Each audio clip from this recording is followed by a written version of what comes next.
Bonsoir, je m'appelle Da Afiladiol, je suis un chef traditionnel camerounais, auteur et inventeur.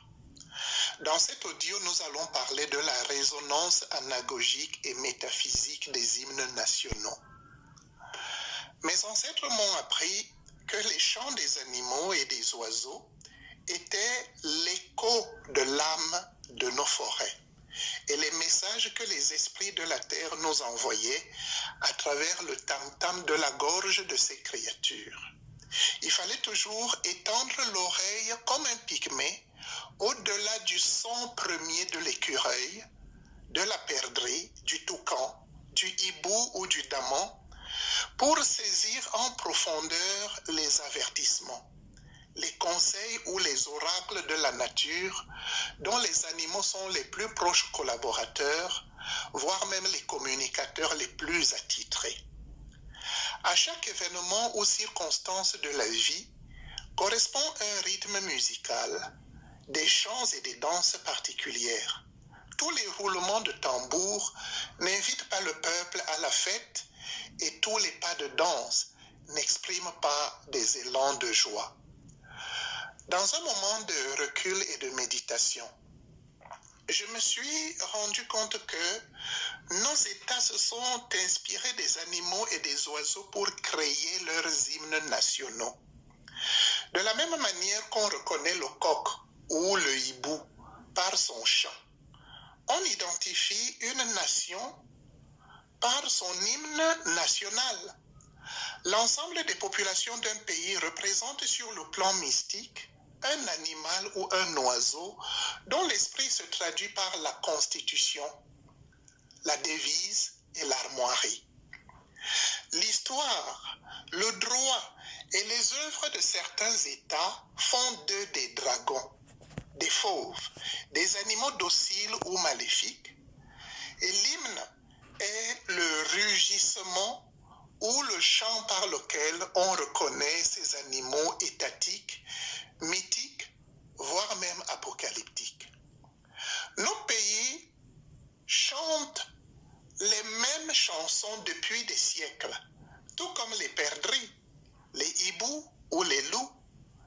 Ils révèlent par ce trait de caractère leur côté animal qu'ils symbolisent parfois par les images des bêtes qu'on place dans des armoiries, des pays ou des mairies, et dont on donne souvent les noms aux équipes sportives nationales. Lion indomptable, lion de la Teranga, éléphant de ceci, aigle de cela, etc. On peut connaître l'esprit et le destin d'un peuple en étudiant son nom, ses symboles et les impressions que provoque en nous son cri naturel. L'hymne national désigne le cri et l'écho de l'âme du peuple. Son rythme, ses sonorités et ses paroles sont gravées en chaque citoyen. Ces informations, qui n'agissent pas en nous parce que nous n'avons pas toujours conscience de leur portée spirituelle, peuvent être activées lorsque notre conscience grandit. L'hymne permet d'identifier les valeurs des États, leur nature cachée, leur esprit séraphique ou maléfique, leur tempérament et leur destin. Certains pays sont une parfaite expression des valeurs qui sont exaltées dans leurs hymnes. D'autres, par contre, ne sont pas encore éveillés au mystère de leur chant patriotique. Ils chantent donc pour chanter, car très peu de personnes comprennent le message et les recommandations de ces cantiques. Écartons par exemple les nuages de l'hymne national camerounais pour laisser paraître ces admirables rayons solaires qui n'éclairent jusqu'à présent pas nos compatriotes.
Cameroun est le berceau, le sanctuaire et le reposoir de nos ancêtres.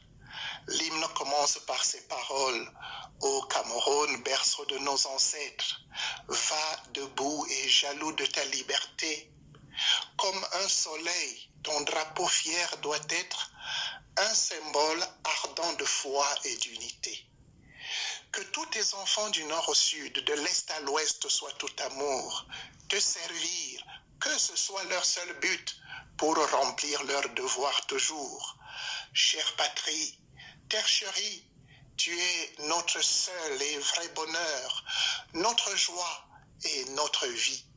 À toi l'amour et le grand honneur. Allons plus en profondeur dans ces paroles. Je dirais que le Cameroun est le berceau, le sanctuaire et le reposoir de nos ancêtres. Chaque tombe que nous creusons dans la terre pour enterrer nos morts est une porte que nous ouvrons avec les clés de la pioche et de la pelle pour faire entrer nos défunts dans l'au-delà. La terre est le pays des morts, car c'est elle qui accueille tous ceux qui quittent physiquement le monde. Elle est le territoire des esprits, dont les âmes peuplent les forêts, les plaines, les montagnes, les sources d'eau, les océans et les cités. Quel que soit l'endroit où nous nous trouvons, nous sommes au milieu des tombes de tous ceux qui ont vécu avant nous dans ce monde. Au soir de notre vie, nous retrouverons nos géniteurs et siégerons sans doute, ou alors c'est un rêve, aux côtés de Dieu qui est notre premier ancêtre. La nature humaine, l'intelligence, la vie, les biens dont nous disposons et cette terre que nous n'avons pas créée nous ont été légués par nos ancêtres. L'homme sage doit savoir que toutes ces richesses lui viennent de Dieu et de ses ancêtres. En définissant donc le Cameroun comme le berceau de nos ancêtres, il faut avouer que c'est une parole qui fait froid au dos, car ce premier vers de l'hymne a l'odeur des morts, l'odeur des cimetières, des ancêtres. Je dirais que par cette parole, nous plaçons le pays tout entier sous l'autorité de Dieu et des aïeux, l'influence des esprits bâtisseurs de notre nation et l'autorité traditionnelle des initiés qui peuvent nous permettre d'entretenir et de nourrir ce lien avec les ancêtres. Le premier vers de l'hymne national camerounais nous dit à qui appartient ce pays qui n'est pas notre invention, mais un pays qui nous a seulement été donné en héritage. Ce vers présente le Cameroun comme un être vivant, puisqu'on lui dit « Ô Cameroun, berceau de nos ancêtres, va debout », on lui parle. Donc, ce premier vers de l'hymne présente le Cameroun comme un être vivant, comme un père maternel à qui nous pouvons nous adresser, à qui nous pouvons chanter des louanges, des cantiques. L'exécution de l'hymne national nous projette dans une expérience mystique, à travers laquelle le pays se change en un être idyllique, presque divin, devant qui les hommes se figent et élèvent la louange. On s'arrête lorsqu'on exécute l'hymne national, on se rassemble, on tient le cœur et les plus zélés se mettent même à genoux comme en prière, ils lèvent les mains au ciel. La musique et les paroles de l'hymne semblent nous mettre en communion avec la terre, les ancêtres et la nation tout entière. L'hymne est un anneau, une alliance, une chaîne qui compte autant de maillons que d'habitants sur les deux rives du fleuve de la vie et de la mort, des vivants et des morts. Le lien qui est fait entre le Cameroun et les ancêtres n'est pas un lien fictif, car ce pays porte l'empreinte la sueur et le sang de nos géniteurs, de nos ancêtres, de nos aïeux. Notre culture est la flamme de l'Esprit de Dieu, la flamme de l'esprit des pères fondateurs de notre patrie. Par leurs idées et leurs œuvres, ils sont toujours présents parmi nous. De tout cela, il en ressort que tous ceux qui veulent gouverner le Cameroun avec grâce doivent d'abord faire leurs campagnes électorales auprès des bâtisseurs de cette maison qui est sortie du Rio dos Camaroes, c'est-à-dire du Vouri. Les problèmes du Cameroun et les projets de ceux qui veulent contribuer à son évolution ne doivent pas seulement être traités par les hommes politiques et les administrations incarnées, mais aussi par nos géniteurs qui ont leur mot à dire sur ce pays qui est leur création et pour lequel ils ont versé leur sang. L'amour et les bonnes œuvres de nos ancêtres ne meurent pas le jour où ces ancêtres sont enterrés, car c'est le corps qui cesse de vivre. L'âme, quant à elle, survit et continue de travailler pour le développement du pays, de la famille. Rien ne se passe dans ce pays, le Cameroun, sans la vie de Dieu, sans la vie des ancêtres, ceux qui ont vécu sur ce territoire, qui nous ont donné la vie, transmis le flambeau de la vie, ceux qui se sont battus contre les Anglais, les Français, les Allemands, qui ont versé leur sang pour notre liberté, ils sont toujours là, ces grands héros, et tous ceux qui ont travaillé pour le développement de ce pays, même lorsqu'ils meurent, ils continuent sur l'autre rive de l'esprit à nous soutenir, à nous conseiller et à nous accompagner dans toutes les activités que nous menons pour l'évolution de ce pays. Il faut donc savoir que ces gens travaillent à nos côtés et ce sont eux qui choisissent très souvent nos dirigeants et fixent le temps. Certaines personnes aujourd'hui se disent par exemple que le chef de l'État, son Excellence Paul Biya, a mis trop de temps au pouvoir. Nous ne savons pas pourquoi les ancêtres l'ont amené là après Ahidjo, pour combien de temps, et ils auront sans doute également leur mot à dire lorsqu'ils devront partir. Il faut donc se confier à Dieu, se confier aux ancêtres, même s'il faut continuer également à travailler avec ceux qui nous dirigent pour changer les conditions de vie des populations. Ces ancêtres ont le droit, n'est-ce pas, d'agir sur notre histoire parce qu'ils sont à la fondation de ce pays et ils ont travaillé durement pour son évolution.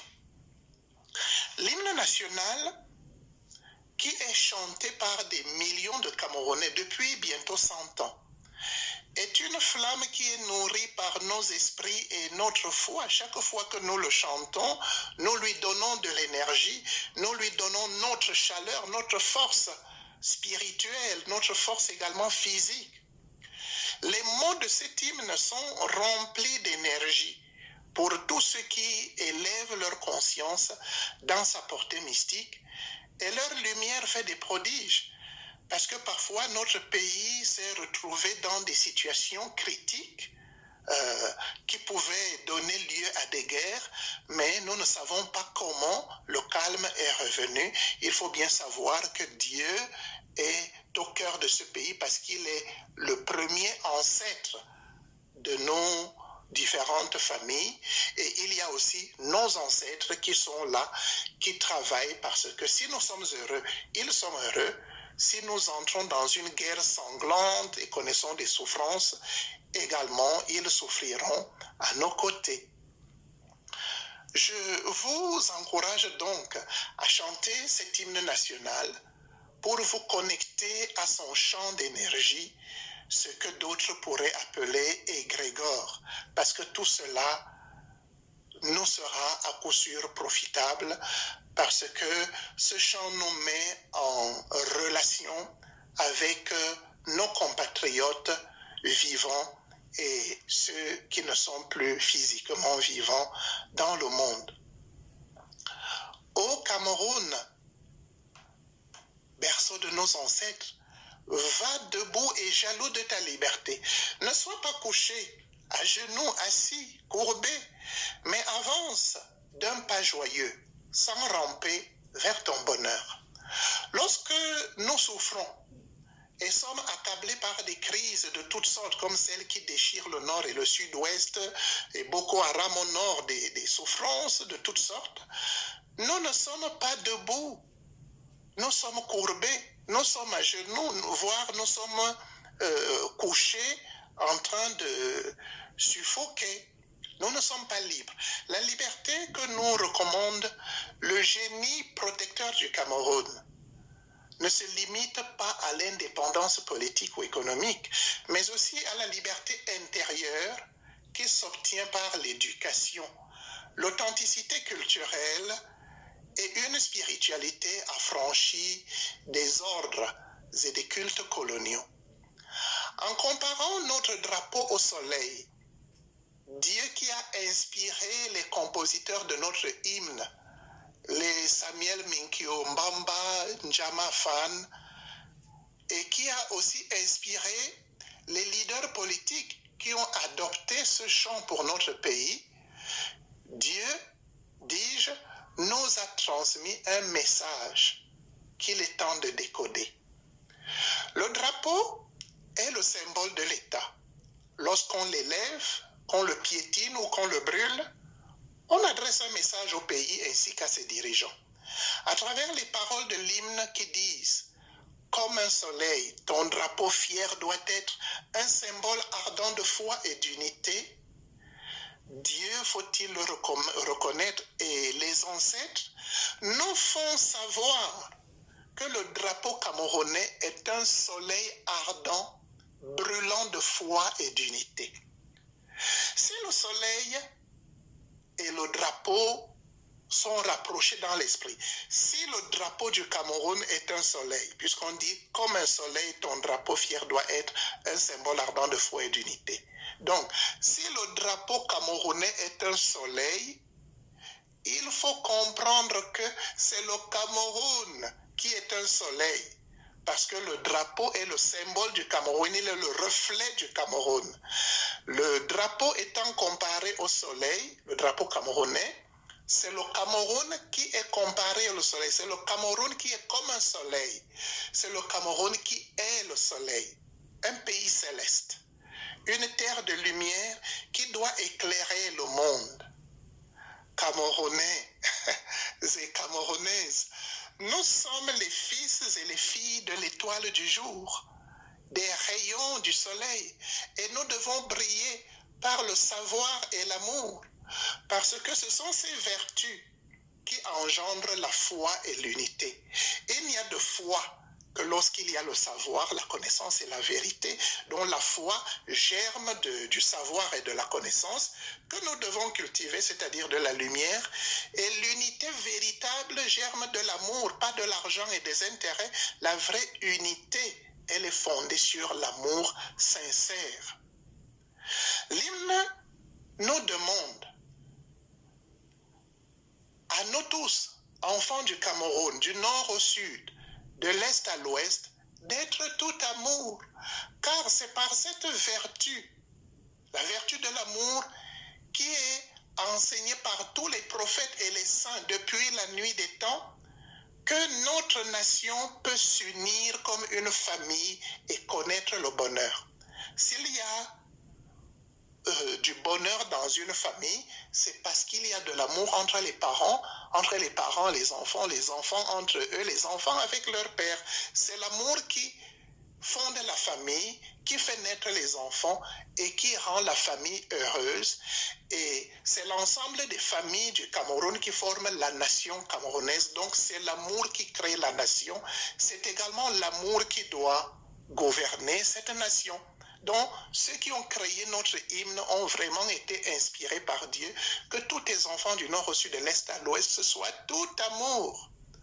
C'est l'amour qui rassemble sous un même toit l'époux et l'épouse, qui sont deux étrangers au commencement de leur vie conjugale.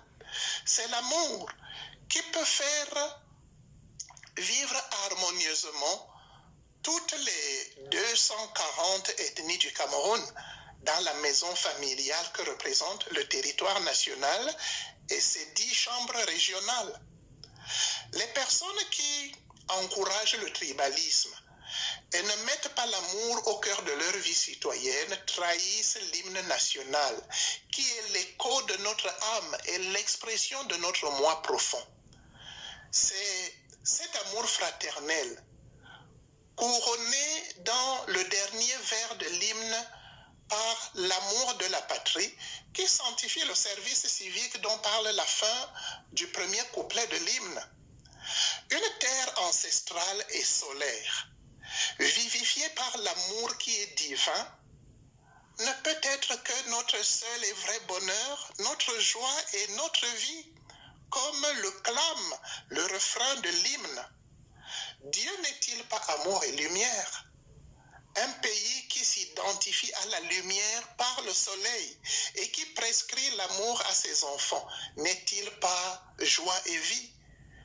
Le Cameroun, mes chers frères et sœurs, mérite bien l'amour et le grand honneur, car ces idéaux exprimés dans l'hymne national sont tout simplement célestes. Comme je l'ai dit dans mon message de la semaine dernière, la constitution d'un pays représente son esprit et le lien qui unit ses populations. Cette constitution organise leur vie et assure leur développement. Pour le Cameroun, l'étude de l'hymne que je viens de faire et que je peux appeler l'hymnologie trouve ce lien unique et inébranlable dans l'amour qui doit rassembler les filles et fils du Cameroun dans la divine énergie de l'amour qui crée l'univers. Pour mettre désormais ces paroles en accord avec nos institutions, je propose humblement au chef de l'État, son Excellence Paul Biya, de faire réviser notre Constitution et d'adopter les idéaux de notre formidable hymne national comme la matrice d'un État ancestral, familial et solaire, dont toutes les lois germeront de l'amour. Sans cela, l'hymne national camerounais, il est très beau, il sera toujours un chant merveilleux, mais ces paroles n'auront aucune prise sur nos vies, sur la loi et sur les institutions. Vous n'êtes peut-être pas camerounais, alors je vous inviterai à réexaminer vous aussi les paroles de l'hymne de votre pays, à la lumière de tout ce que vous venez d'entendre. C'est l'amour qui crée l'homme et qui doit aussi le gouverner pour que nos pays connaissent une vie meilleure. À bientôt.